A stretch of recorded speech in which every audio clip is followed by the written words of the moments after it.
very warm welcome to the preview show of the Johnny and Josh Show. Great pleasure to have you back. New season, new attitude, new waffles, but tragically, the same ugly old mugs. Yes, indeedy, JC, Big Dave, and Eric are back. Boys, lovely to see you. Gouldy. Oh, hi. Look like you got a spray tan, buddy. That's in the off season? I may have overdone the Donald look, if I'm brutally honest. Yeah. Goldie, are you running for office?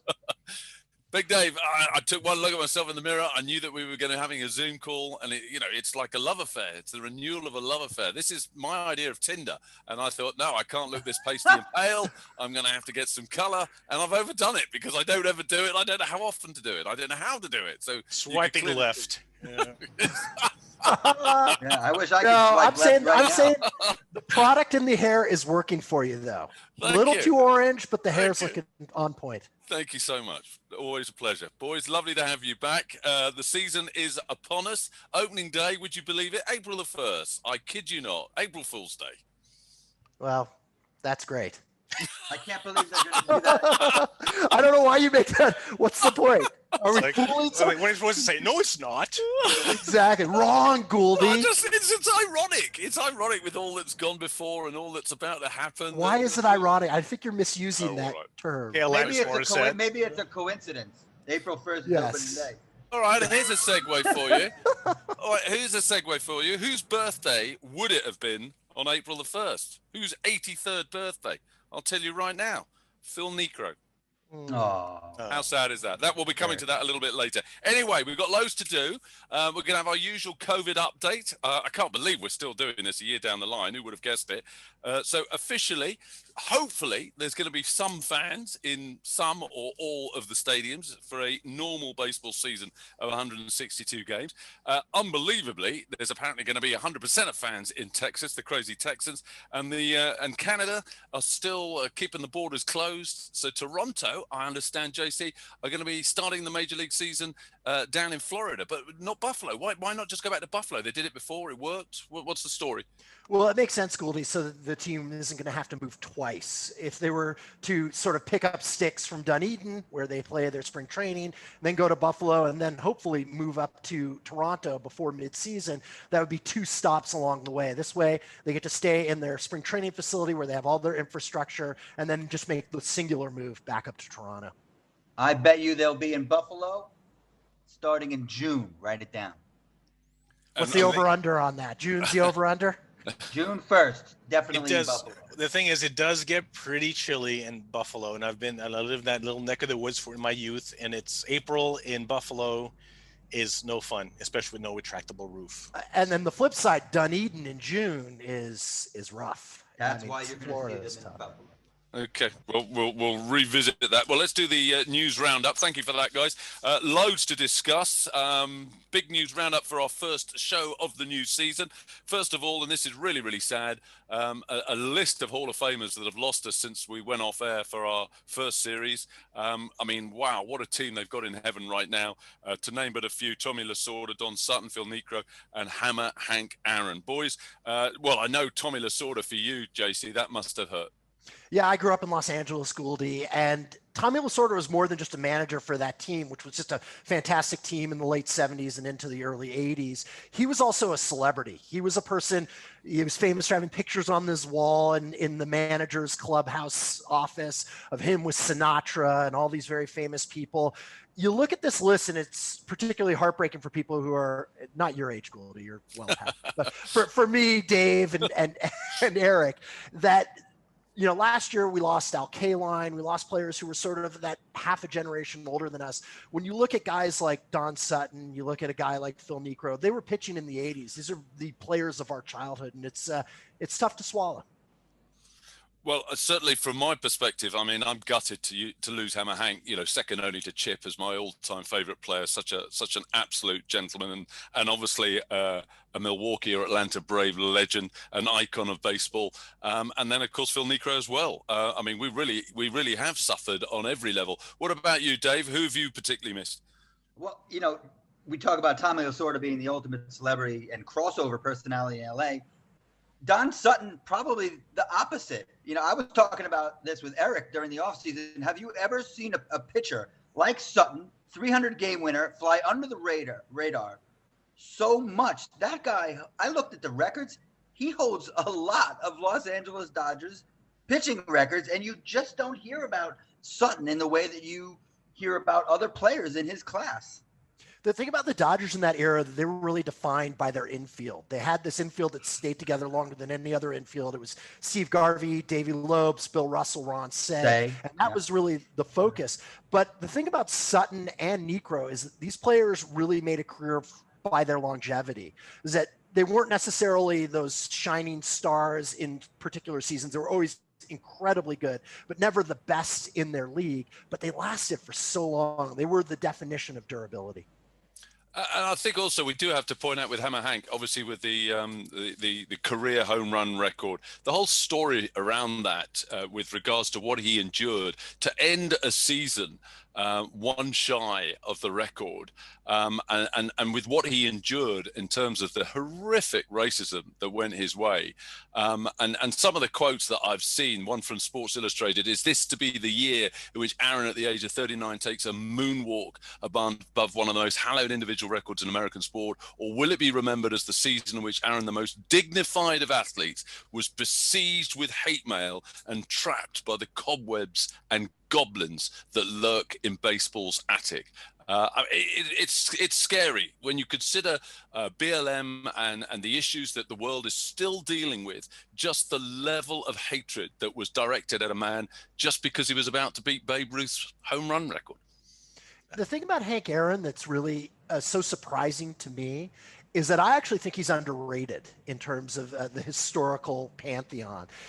Everyone sort of thinks, oh, the home run champ. And, even when Barry Bonds passed him, the home run champ, he was such a well-rounded player. He could hit for average. He was a great defensive player. He should have been up there with the Willie Mays of the world. Maybe not quite as athletic, but certainly in that realm. But people only thought about him in terms of his home runs. He was one of the greatest all-around baseball players to ever play the game. Well, what did they say, Josh, about Mays and Aaron? Mays would wear his cap a little bit light on the head so that when he was running back, his hat would fly off. You'd have all the drama, and Hank didn't have any of that. And, a lot of that was probably perception because Hank Aaron was a tremendous defender. Yeah, absolutely. Another thing is, I remember, I'll have a fond memory, is actually with David, actually. We were at the World Series in Philadelphia, Citizens Bank Ballpark. We were doing batting practice, filming interviews and whatnot for the old Channel 5 days. And we went into a little break room where there was the press used to hang out with for press conferences. And here's David and I just sitting there eating our sandwiches out of our media press box, lunch boxes. Little box lunch. Little box lunches. Little turkey sandwich. And we're there all by ourselves. Yeah, exactly. Yeah. And we're just there hanging out, just munching away and talking to MLB international staff. And then in walks Hank Aaron and Mike Schmidt, just walking through, and they sort of sit 10 feet away with us. And here we are eating our sandwiches. Hank Aaron, Mike Schmidt, yeah.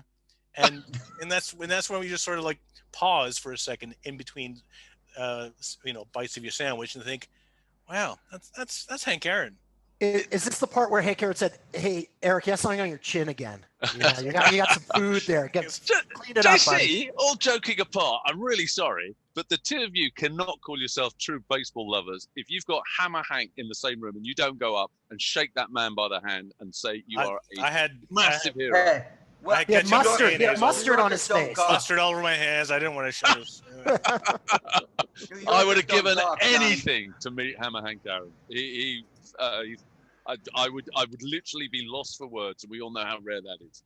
It was a cool moment, but it didn't make the sandwich any better, Johnny. Okay, moving on. Very sad, and obviously rest in peace. True greats of the game. We will always remember them. Right, moving on to spring training in full swing. And when I say in full swing, particularly if you're poor old Jordan Hicks having his first start on the mound, with what would have been a new record at bat with regards to the number of pitches faced, 22, but because it's spring training doesn't count. Did you see that, JC? I watched it on Twitter. I think it was phenomenal at bat. I loved it. I loved it for so many reasons, Goldie. First off, it's the definition of baseball, right? That one-on-one confrontation between the pitcher and the batter. Yeah. Obviously, you have that in cricket. It occurs in other sports, but you see the excitement of it in baseball when you have a pitcher in Jordan Hicks who throws up to 101 miles an hour and then can dial it back with an off-speed pitch at 86, 87 miles an hour. And you have a batter like Luis Guillorme, who's able to stick in there for 22 pitches. It was amazing. And it's a reminder of how hard this game has become. When you go back to the era of the Don Suttons and the Phil Niekros, there was no one out there who could throw 101, let alone be able to dial it back. The game has gotten so challenging. And when you see batters who can hold up, and guys who aren't even superstars, who can hold up for that long in a bat, you just have to tip your cap to them. I don't know if you saw the footage, Dave, but there's some great sort of outtakes of the Mets dugout and Pete Alonso in particular going absolutely ballistic. I mean, it got the boys up on their feet, and the 40 or 50 fans in the stadium were also getting pretty excited. It was great to watch. And enjoy it while you can, because we all know that in 2024, Rob Manfred is going to limit at-bats to 10 pitches. So it was really good to see that before it gets eliminated. Well, we'll be coming to rule changes in a minute, because that obviously is a little bit of a pointed jest. Sorry, JC, you were going to say. No, I was going to say that it is crazy. It's just amazing to have that many pitches. I think the one thing that you look at too that adds to the story is that Jordan Hicks had Tommy John surgery and had missed pretty much the 2020 season, and he was a type 1 diabetic. He missed that as well too because he opted out. So here's a guy who hadn't pitched in well over a year coming out there and throwing 101 miles an hour. That's the first batter he had faced in practically 2 years. Unbelievable. And having his career ruined now by Luis Guillorme. Who knows if his arm will ever recover from that 21 pitch at bat. Well, spring train craziness isn't just limited to at-bats. I can tell you that much. You must have seen the story. And this, for me, actually is really sad. Cubs prospect Jesus Camargo, who's been pulled over by the cops, and they found in his Mets locker bag, he had 21 pounds of meth and 1.2 pounds of oxycodone, which I can assume wasn't for personal. 21 pounds of meth? Yeah, 21 pounds of meth. That's heavy. That was he had a good bag. I asked David, what's the street value, David? I don't have the street value, but I have a question for you. Is crystal meth a performance-enhancing drug? I have no idea. He had oxycodone too. So is that up and down? I don't know my drug paraphernalia well enough. I got to bone up on that. Well, for next episode, we'll be ready. And Johnny, it wasn't a Mets kit bag. It was a Cubs kit bag. So it was Meth's Cubs bag, not Cubs in a Mets bag. So it is pretty heartbreaking. So he's from Mexico and from the province of Sinaloa, which is like the center of the drug trade, and you wonder whether he's sort of got into bad stuff from the place he's from. Well, guys, I did a quick research on, because I think I'm right in saying he's never played in the major leagues, but he's been playing in the minors, and his numbers, he's a pitcher. His ERA was 2 point something. I mean, he clearly had a decent arm, but he's now, I think he has been released. He'll be going to court in March. I mean, he's obviously going to go down for it. I just think it's really sad. You've got an arm, you've got some talent, you've got a career. Why would you throw it away? But there you go. The ups and downs of baseball. That's basically the news item, boys. We now need to move forward to that man who's shaking his finger at me, Erika, in-game trivia. It is the first trivia of 2021, and I'll make it an opening day trivia for all you gentlemen here, if I can call you that. The April 3rd, 1974 opening day. Hammering Hank Aaron was trying to get his 714th home run to tie Babe Ruth's record, and he did it. He actually hit 714 on opening day 1974. My question to you is, who was batting fifth in that? I thought you were going to ask who the pitcher was. I know it was Jack Billingham was the pitcher. So basically, Hank Aaron was the cleanup hitter in that box score. My question to you is, who was batting fifth? So basically, who was giving him the high five at home plate when when Hank Aaron rounded the bases to claim 7-1-4? Is it A, Davey Johnson, who went on to win the World Series with the New York Mets as a manager? Or was it B, Joe Torre, who went on to win the World Series multiple times with New York Yankees? Or is it C, Dusty Baker, current manager of the Houston Astros? So who batted fifth in that famous 7-1-4 game that Hammer and Hank Aaron hit on opening day 1974? Can I, without offering an answer, because obviously we're not doing that until later, can I offer you some story background to this, guys? This is great. The Atlanta front office apparently considered keeping Hammer Hank on the bench during road games so the slugger could try to equal the mark in front of the hometown fans. But Commissioner BAUER ordered the Braves to put the outfielder into the lineup for at least 2 of the 3 games against the Reds. And of course, it was in Cincinnati that home run was hit. So there you have it. That's why the Braves fans didn't get to see him do it in the hometown. But there you go. I've got absolutely no clue. But we're coming back to that, I'm assuming. Yeah, so there we go. So that's the end of your trivia. We'll be talking about the trivia later on. So on with the game. I just want to point out, Eric, we have our facts are very important here on the Johnny and Josh podcast. There was no high five invented until 1977. That was Glenn Burke. Shook hands. Glenn Burke of the Dodgers is given credit for that. Correct. Great book coming out on him. And if you read one of my books, find out more about that story. Oh, the waffles out! First waffle of 2021. Waffle sighting. Okay, that's the bell. Moving on. It's pitch 1. It's leadoff batter 1. And the big question is, what do we have to expect in the 2021 season? Well, I could tell you back to 162 regular games, obviously. There is no more universal DH, which obviously was a change last season. So the National League pitchers will be hitting. There is no DH in the National League. But what is remaining, doubleheaders will still be happening in 7 innings. Doubleheaders will still be 7 innings. And extra innings will begin with a runner on second base. And there are no more expanded playoffs. So we had a 16-team expanded playoff. We're back to 10. JC, what's your reaction to these decisions? Well, if you enjoy the purest nature of pitchers hitting, which will occur this year again in the National League, enjoy it this year, because I think this will be the last year you're going to see of this. The collective bargaining is going to occur at the end of the year, and I think that's one thing that's going to certainly go. So we are returning back to that old style for one season. I'm not convinced it's going to last longer than that. The extra runner on to start extra innings, I think was something that actually ended up being very popular. I think that was a surprise that it was so popular amongst fans, because it did add a certain level of excitement. I like changes that add to strategy. I don't know if that necessarily does that. It just speeds things up. So I'm not loving that. The thing that matters the most to me is it's, the idea that we're going to be back to 162 games, that is the most important stat. If we can do that and get back to that length, that's what makes baseball special. It's about the long drive over a long period of time and the teams that run that crucible and are able to succeed. That is one of the factors to me that makes baseball special.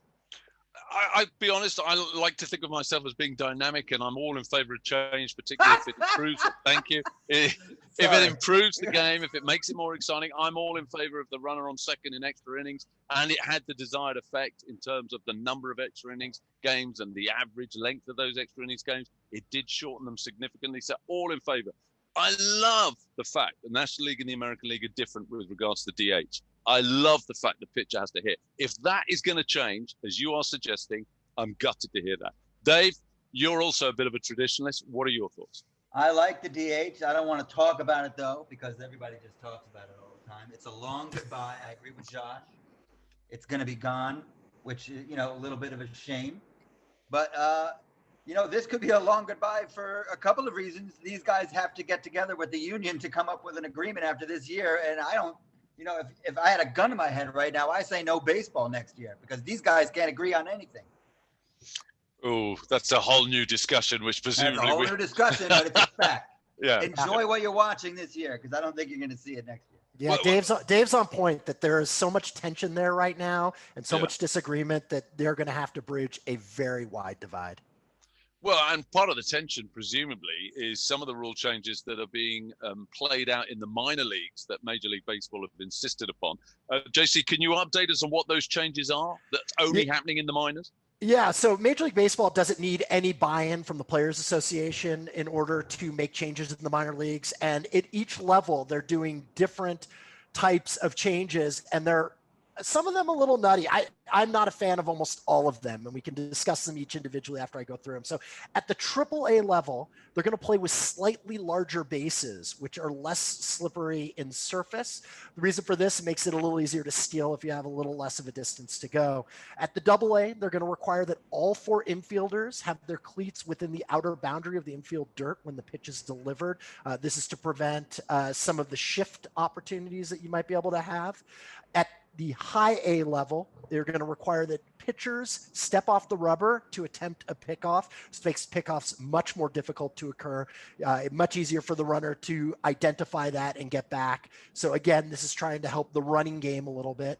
At the low A level, they're going to limit to 2 pickoffs per plate appearance. So you'll be able to be on the mound, but you're only able to throw over twice. If you throw over a third time and do not get the runner, I believe it's a balk.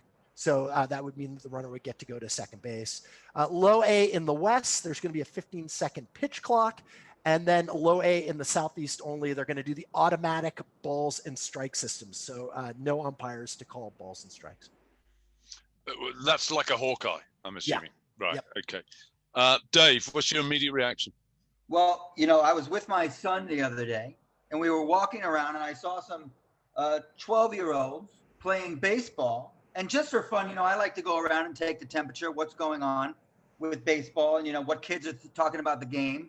And I said, hey, kids, what do you think of Major League Baseball? What gets you excited about baseball? And they said to me, what I would love to see are slightly larger bases that are a little less slippery. And they said if MLB could bring in slightly larger bases that were a little less slippery, that they would be all over baseball. And that they would, beg their parents to go to games, and that they would, look at box scores every morning and put baseball cards in their bikes, in their wheels. And so I'm very excited about the prospect of slightly larger, a little less slippery bases coming into Major League Baseball. Okay, that's a little unfair, Dave, right? Like if the kid said, I want to see more stolen bases, I want to see more running, that's the purpose. So I agree with you, but for a different reason. Look, one of the greatest aspects of baseball are the numbers, right? 60 feet, 6 inches. That has not changed in well over 100 years. 90 feet baselines. There's a symmetry to it, and there's a constancy to that. Figure out other ways, but this one is stupid to me. I understand that the mound was lowered, so there have been some changes, but the distances have not changed. By expanding the bases, you change the distances a little bit. To me, that's one purist aspect that does not relate to creating better strategy, and I really don't like it. The quote I heard was, bigger bases are lit. So it's obvious that the kids are behind it. Let's do it. Okay, well, it's a debate that's going to run, and no doubt we're going to return to it. My understanding is that I've always thought that the first base looks like an accident waiting to happen when it comes to turning ankles and injuries. And if they've got a slightly bigger base, which is going to be less inclined towards injury, then that's a good thing, because welfare is always important. But that's not really why they're doing it, Gouldy. They're doing it. I appreciate that. The bigger issue, though, Gouldy, really is this effort to end any sort of shifts. And I think that there's definitely a split on what people feel about that. I like shifts. I think that's a strategic choice. If you're a player, baseball is all about making adjustments. That's ingrained in the game. So make an adjustment, hit the other way. Don't play pure pull baseball then, beat the shift. And so I don't like the idea that you're going to change that rule in order to try and make it easier for those pull hitters to play the game that they played previously. Yeah, I'm Look, 100% if you of that. pitch faster, the game will go faster. It's really easy. All you have to do is turn on a game from the 70s. I know they had their pitch selection was a little less refined back then, and then, they were more likely to, hit first. But pitch Dave, faster. But Dave, do you enjoy watching a pitcher constantly going to first place to hold the runner and do it again and again and again? It doesn't happen as much as you think, because nobody's trying to steal. whenever There's it not a does lot of happen. holding on going on. But, Yeah, but But stealing's great. I love stealing. So It anything doesn't they could happen. do They're to not enhance holding the anybody stolen on. I love the payoff. Go back to the playoffs between the Yankees and the Red Sox in 2004, where you had Dave Roberts on first base. Everyone knew he was going to steal. There was so much back and forth. That was part of the tension before he stole. Was, could he be picked off? Could he be held a little closer? That's part of that battle. Those one-on-one battles in baseball. But they're not stopping that. They're just looking to limit it in terms of that you can't do it. Yeah, but once you limit it, you change it completely. If you say you can only do 2 times, I mean, what's the point? Okay. Stepping off also changes it too. If you have to step off and throw over, that doesn't really do anything. But lefty. But that's about encouraging stolen bases because it gives an emphasis to the stealer rather than to the pitcher. Is that not meant to be positive? Because that's an aspect of the game that's deemed to be more exciting. You want to see stolen bases, therefore make it a little bit easier. Johnny, the reason they don't steal is because the number crunchers have figured out it's just not a good baseball move. Right, but to Johnny's point, that if it becomes a better baseball move and the Anoraks determine that with the step off you can steal more, then you will see more stolen bases. Well, all right, fair enough. Yeah, and makes my fantasy baseball team a lot easier to select. Anyway, I think I heard a bell there. Was that a bell?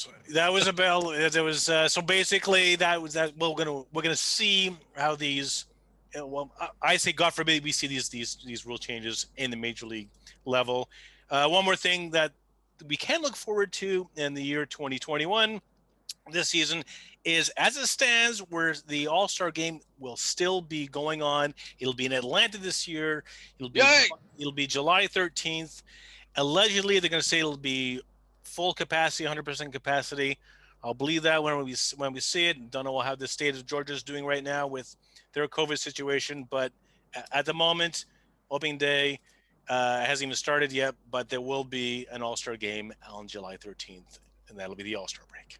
Eric, no one's more of a purist than you. You go to the Church of Baseball more regularly than any man I know. Well, thank you very much. Moving on. Why can't it be a mosque or a synagogue of baseball? Fair enough. Good point. Your religious observance location of baseball of your choice. Thank you. Thank you for your inclusiveness. I want to give you a big hug. Post-COVID times. Mark me down. Moving on. Moving on. Okay, it's pitch number 2, guys. It's players on the move. Some obvious big names: Trevor Bauer, Francisco Lindor, Nolan Arenado, Blake Snell, and Yu Darvish, both going to the Padres. Big day. What do you make of the big moves?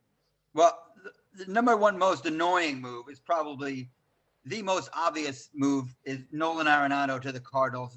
You park this guy at third base forever. He becomes another wholesome, fresh, beautiful St. Louis legend in that, beautiful St. Louis. Everybody loves baseball and they're such great fans. And Nolan Arenado becomes that next guy, right? So we know that that's all perfect in the little house on the prairie of baseball over there in St. Louis. What's your problem with St. Louis? Well, at St. Louis, they love the best fans, and they love the Cardinal way, and they love all the Lord, their fried ravioli that sucks. You need to get out of New York. You need to get out of New York. I'm with David. I guess I don't know if it's an East Coast thing, but yeah, screw St. Louis. Hey, we went to St. Louis. I loved it there. I thought the St. Louis and that Prevel pizza. Get out of here with It's a nothing town. What? Nothing town. Nothing going on. Nothing. Excuse me. Meet me in St. Well, they said St. Louis. I never understood that. Meet me in St. Louis. This was better for the song. Absolutely. World's Fair, man. Yeah. Judy Garland, come on. No, St. Louis, you just don't like them because they do it right, and they do it right year in, year out. Right. They're so good. You're right. They are. The second most World Series in Don't be a hater, Dave. Gateway You to are the least. such a hater. Wow. Okay, move on from Arenado. What about Trevor Bauer? He was dominating the social media headlines. He's another one. He's What's another wrong? one. So Dave spends too much time indoors. First of all, the guy loves himself like nobody we've ever seen in the last 20 years. He loves himself. The funny thing about Bauer is you want to give him credit for some things. Like he hires a female agent. That's cool. Even though he's only giving her a flat rate and paying her hourly, he hired a female agent. That's great. Some of his takes on baseball are very good. But then it's really hard to get around the fact that, he's just kind of an asshole.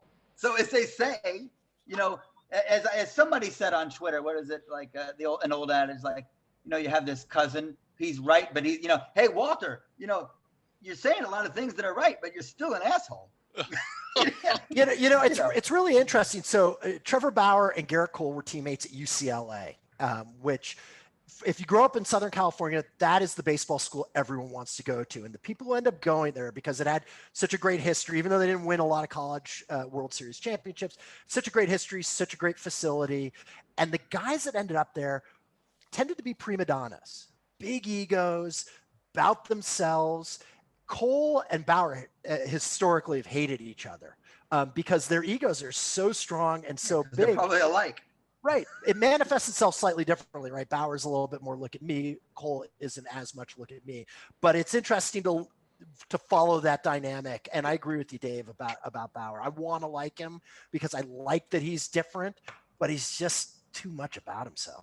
Guys, I've got to play devil's advocate here. If there's one thing that Major League Baseball really, really needs, it's asshole stories. No, it's face, it's fun, it's people to get the youngster to engage. The one thing you've got to say about Bauer, bit Marmite, I'll accept that. You either hate him or you love him. The reality is you can't ignore him. I mean, someone like Mike Trout, he's been the best player in baseball. I'm not even sure I know what he looks like. He never seems to have any kind of a story attached to it. And I know in some people's eyes, that's why he's such a great player and why he's such a great person. But sport needs personalities. And baseball is horribly shy of personalities. But now Goldie, he's gone. Goldie, you hit the nail on the head in that he's either hated or loved, right? He's bringing attention.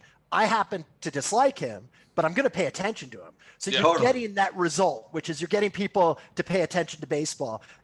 I just don't like him. I appreciate that he's out there. I appreciate all the things you're saying. I think it's good for baseball that he is that personality. Just I fall down on the dislike side of it. All right, but I'm worried about Dave because his blood pressure is going through the roof. You must be happier with the arrival of Francisco Lindor to the New York Mets. That's got to make you smile, Dave.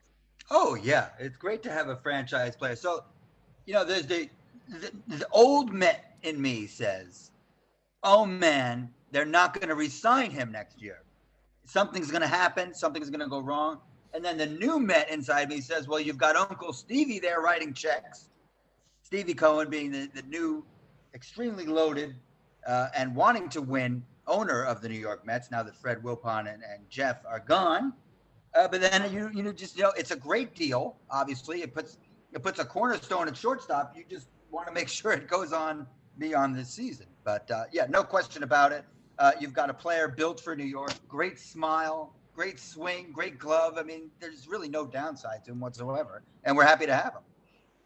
Goldie, I cannot believe we haven't talked about the San Diego Padres if we're talking change. I was getting there. That was my last go. Yeah, absolutely. So, I mean, and if ever there was a statement that we want to compete, when you consider they're in the same division as the Los Angeles Dodgers, by Jove, they needed to spend money, and they have. And I can tell you one thing, in terms of payroll, they're up to the 9th largest payroll.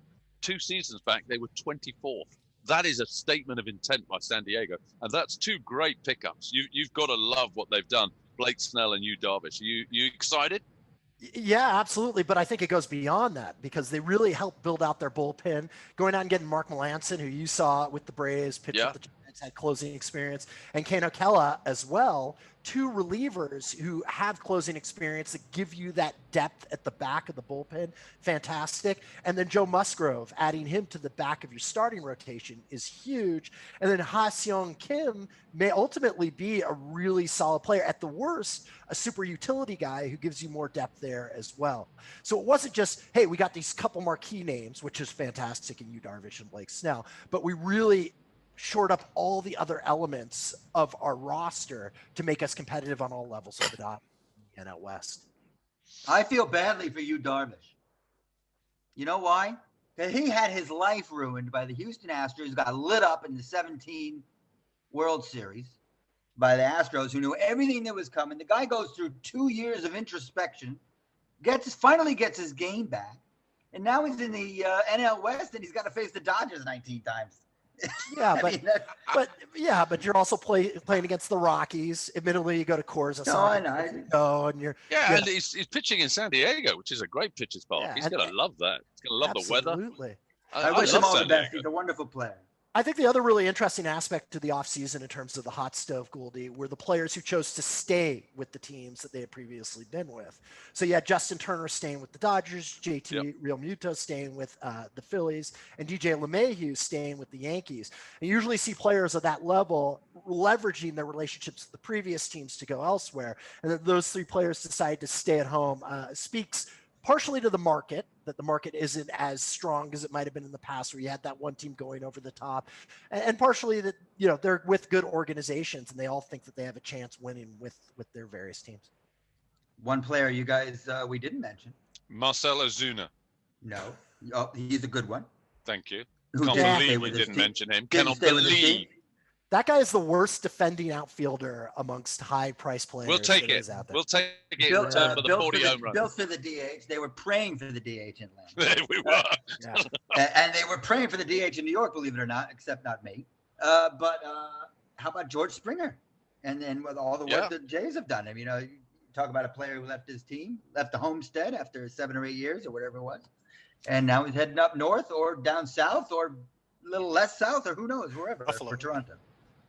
There we go. Well, but just to add one more on that with the Blue Jays, I think an equally important pickup was Marcus Semien, who's a veteran at shortstop, who's going to be a huge anchor for that young team along with Springer. I think he needed a couple of older guys, established guys. Are they going to play him second base because they've got Bo Bichette? So I'm assuming he's going to. Where's the waffle? Bring out the waffle. Yeah, the waffle. I'm hitting the waffle with a bell. The waffle's hitting the bell. bell. With the waffle. The bellful. Okay, no, and as well, one more thing. Liam Hendricks, left the Oakland A's, signed by the Chicago White Sox. That'll be an interesting addition to Tony La Russa's White Sox in 2021. Moving on. Thank you, Eric. As always, the man on the bell. We now are focusing with our third pitch of the show on team predictions. I'm going to throw mine out. We're going to focus first of all on the National League. I'm going to throw mine out. JC, I want you to be the first to respond, and then I'm looking for some dark horses from Big Dave and Eric. So National League, East, I'm going obviously Braves. Central, I'm going the Brewers, and West, well, what a shock horror, I'm going the Dodgers.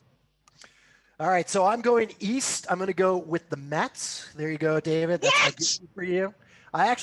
Because I think that if the Mets can be solid enough until Syndergaard and Carrasco come back, they're going to have the best rotation. Sure, obviously Washington's good, but, the Mets, I think, have a little more depth. Plus, the Steve Cohen factor, I think, they're going to be a team that are going to be willing to go out and spend some money. I'm a big fan of Marcus Stroman. I think Taijuan Walker could be better. So I think they have a lot to work with there. Central, I'm going with the Cards. I think the addition of Arenado is a huge one. If they can get Adam Wainwright, one more good season out of him, and a healthy Carlos Martinez in a weak division, I think they can pull that out. And, obviously the West is going to be a coin flip. I'm going with the Padres. The reason for that is that I think they're more hungry than the Dodgers. I think both teams have tremendous depth in pitching. I think the Dodgers slightly better offense, but I think that hunger piece may put them over the top. They may not win the division, but I think the Padres have a chance to go deeper in the postseason. Wow. Okay. Well, the question was who's going to win the division, which you've obviously just ignored. What about the dark? Because you just keep going, Goldie. Okay, dark horses, Big Dave. Well, dark horses. I'm going to go in the NL. I'm going to go with Miami because why not? I mean, they made the playoffs. No one's talking about them. Don Mattingly has a whole spring training to learn everybody's name. They were pretty well balanced. They had a very nice bullpen. And, that's very helpful these days. And they may have a chance to compete for a playoff spot, which I think would, make them a dark horse. Wouldn't you agree, Josh? 150%. I think last year felt like a short season aberration. And if they're able to make the playoffs in a full season, you will get a high five from me, a Glenn Burke high five. Well, their odds in the World Series is 50-1, so that is really a true dark horse. What about you, Eric? Who are you going for? Well, that's the thing. When you what is it the term dark horse supposed to insinuate? It means somebody who's done better than they did the year before. And I was gonna No, say Pittsburgh. that's wrong. That's Well, no, just wait, not wait, accurate. wait, okay. It's not what's better than the year before. Yeah, It's dark horse is expectation. somebody's unexpected success. Exactly. So you wouldn't expect, Well, if you make a lot of off-season acquisitions, all of a sudden it doesn't matter what you did the year before. It's a different team. Exactly. So, I mean, I could easily say the Pittsburgh Pirates are a dark horse because they can't go any further south than they did earlier. But no, but lawyer it up there. I will actually go with Milwaukee. But even though Johnny tipped them to win the NL Central, I'm gonna say they were a dark horse. Yelich wasn't healthy last season, but now he's healthy this season. I'm going to say it's a weaker NL Central this year, and that's why the Milwaukee Brewers are my dark horse for 2021 in the NL. Okay, strictly not a dark horse since I've tipped them, but not to worry. That's just splitting hairs. We'll focus now on the American League. JC, I'm going with in the East, and I think I am going for a dark horse. I'm going with Toronto. I'm loving the Blue Jays hitting lineup. I just think they'll hit more runs than anyone else. And the Yankees are just too injury prone and too old. The Central, I'm going with the White Sox, who are, for me, one of the most exciting teams that I'm so looking forward to seeing this season. And in the West, I still love the A's. I love Oakland. What's your thoughts? Okay, well, I'm going with the Yankees over the Blue Jays. I think it's a fair pick to pick the Blue Jays. I think that they're not a dark horse. I think they could easily pull away with it. But I'm just saying that if you can even get a little bit of the old version of Corey Kluber and Jameson Taillon, that team is going to be strong enough with their offense. And obviously you're going to need guys like Stanton and Judge to stay healthy. Central, yeah, I know. They're question marks. It's never going to happen. It never happens. Why would it happen? But Goldie, with the Blue Jays, Robbie Ray is your number 2 pitcher. Like you need him to be the pitcher he was 10 years ago in order for that team to be good. So, there are always questions. Yeah, but they bat 1-9, so I'm just thinking they'll hit more runs than they'll give up. And they'll give up a shed load. And the Yankees bat 1-9 pretty close as well too. So I think offensively it's even, and now you're looking at bullpen. Zach Britton needs to get healthy for the Yankees. Certainly that'll be a huge part of it. Central, White Sox for sure. I mean, I agree with you. They're just the runaway team. I think you need Dallas Keuchel to sort of be kind of the pitcher he was last year in order to make that work as the third pitcher. I think that's a huge piece of it. And Lance Lynn's had injuries in the past too, so they could fall apart pitching wise, but I think that they have to be the prohibitive favorites. And I'm actually going to go with the dark horse in the West. I'm going to go with the Angels. That was my dark horse. Okay. Well, join the club there, Davey Langell. Come to my home. Obviously, you got Trout. You have Rendon. I think bandwagon. I think David Fletcher underrated, but I think their pitching staff can be quite good. I think Dylan Bundy is a pitcher who has the skill, has always sort of underperformed. Andrew Heaney, solid pitcher. Jose Quintana is quite good. Alex Cobb was good when he was with the Rays. He just had to go to the Dante's third ring of the Inferno, Baltimore, for too many years, but I think he could bounce back. I like this team. I don't know if Ohtani is going to be the pitcher that we've always hoped him to be, but the type of offense he's put up in spring training suggests that he might be able to bounce back. And if you have him, Trout, Rendon, Fletcher, you've got a pretty good offensive team. Big Dave, he's stolen your thunder, big guy. You wanted to go with the Angels, did you? Yeah. Silence. Oh, Davey, you need a hug. Yeah. You need a hug.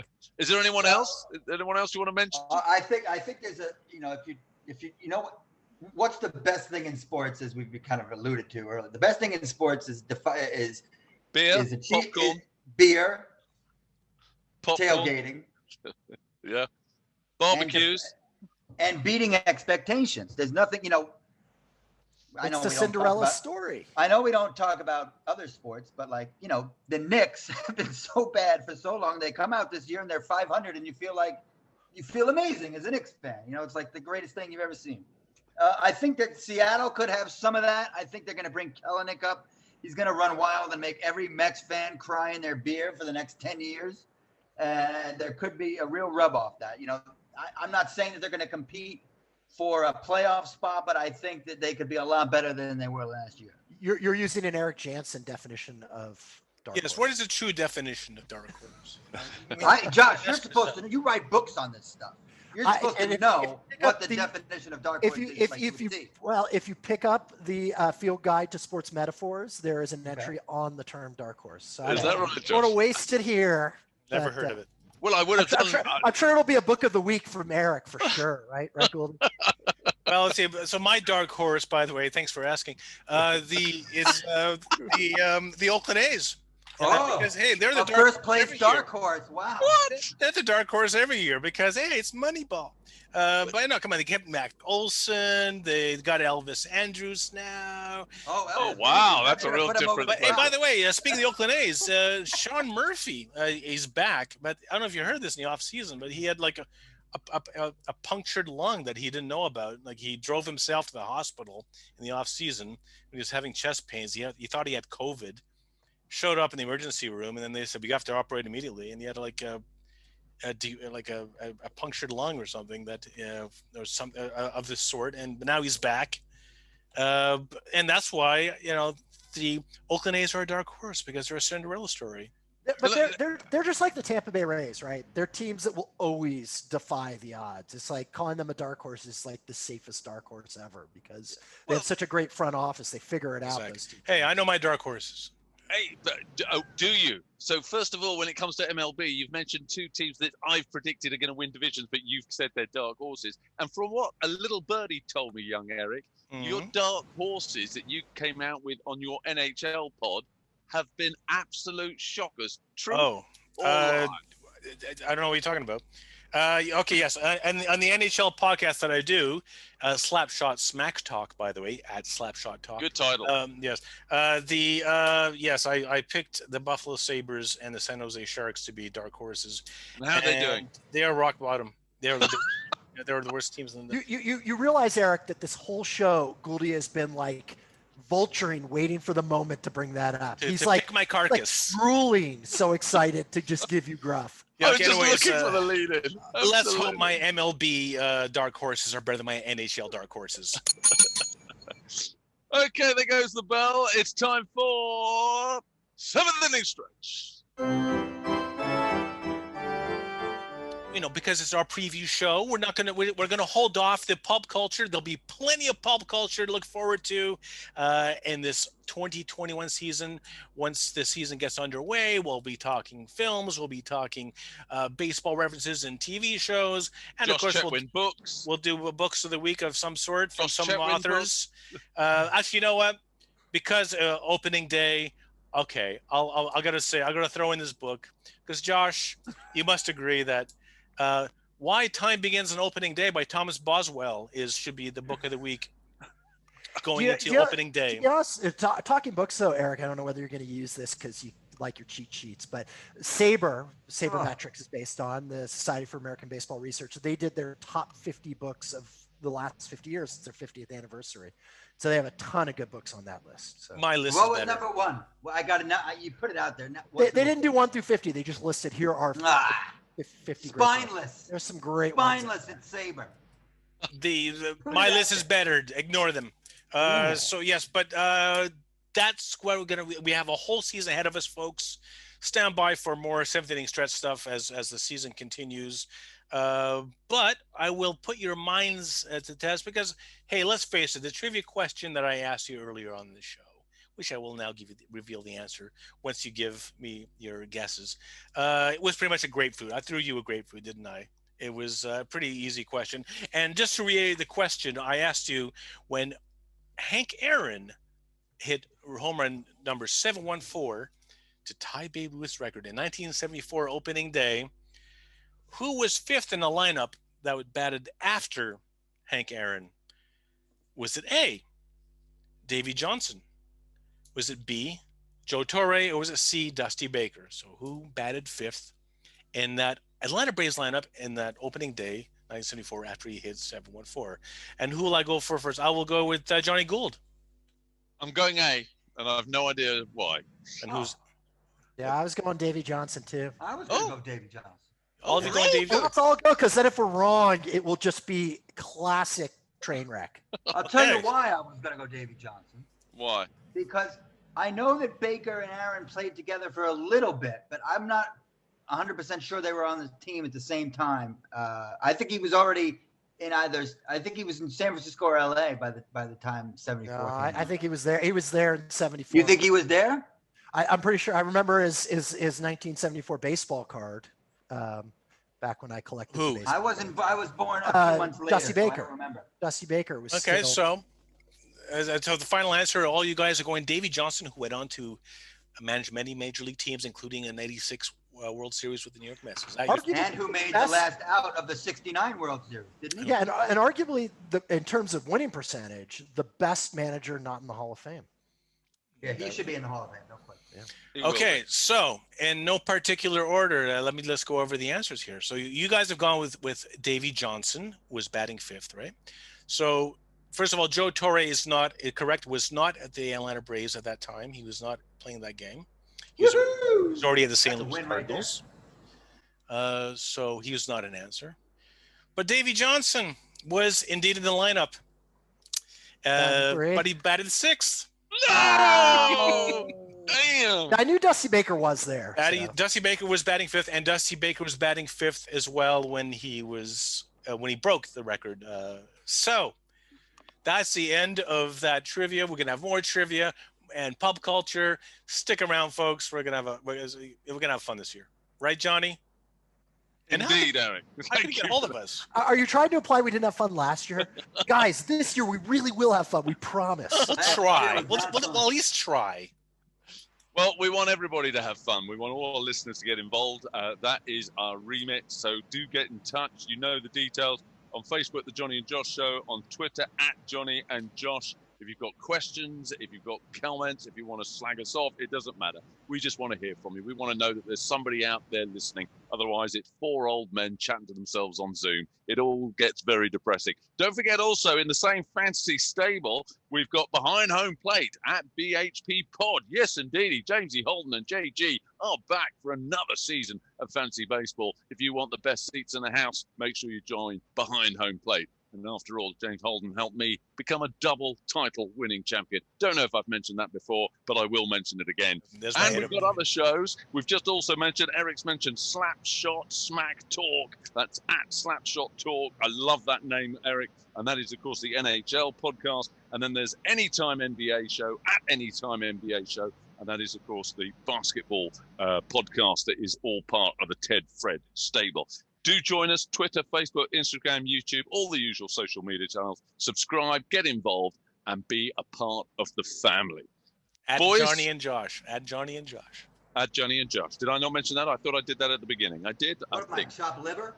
Johnny and it should be called Johnny and Josh and Shop Liver. That's what the show is. Do you know, Dave, you jest, but this is a conversation JC and I have had, that you boys are such an important part of this that we do feel a bit bad about the fact that the name of the show ignores the two of you. As though, we're the end. It's all right. I like the Shop Liver. If we could just get that. Johnny and Josh and company. And friends. Good friends. Guys, it's been great. It's so lovely to see you. It's been the highlight of my week. I've been looking forward to seeing you, all three of you. And obviously we've got another baseball season to look forward to as well. Thank you for joining us. Thank you, Johnny Gould. And Thank you for having us. As you can see, we're at that time. That's it from us on the Johnny and Josh Show. Thanks for listening. Look forward to having your company throughout the Major League Baseball season. From us all. Bye-bye.